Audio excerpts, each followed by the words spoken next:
All right, in this video, we're going to be talking about how you can multiply an entire column by a number in Excel. All right, so we have the set of data here. We just have the price of some random items. Let's just say we own a store and these are prices we sell things.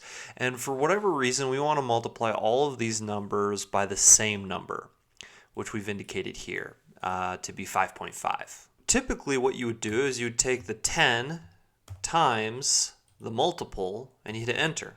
Right? So then we're taking the 10 times the number that we want it to multiply by. But if we drag that down, that number is not going to stick, right? We're going to have to put 5.5 here, here, here, here, here, and here for each of these cells. So to avoid that issue, what you need to do is anchor this cell. So then what you want to do is you want to go to the front of this cell. So you want to select right there.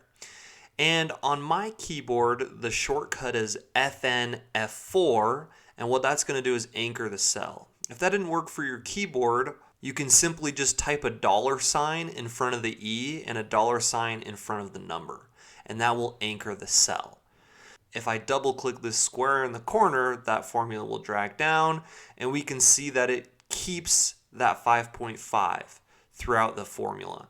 So basically what we're doing is we're telling Excel, hey, we want to lock this in place, so if we drag the formula down, that doesn't change. And so then you can see all of this data we've multiplied by the same number. And if we wanted to change that number, all we have to do is come into this cell, E3, which we put in the formula, and say we wanted to change that to 3. That's going to automatically update all of these cells or this formula to get us that total that we're looking for. So that's how you can multiply an entire column by a number in Excel. And before you go, please, please, please, please hit the like button and don't forget to subscribe if you want. Thank you so much and have a great rest of your day.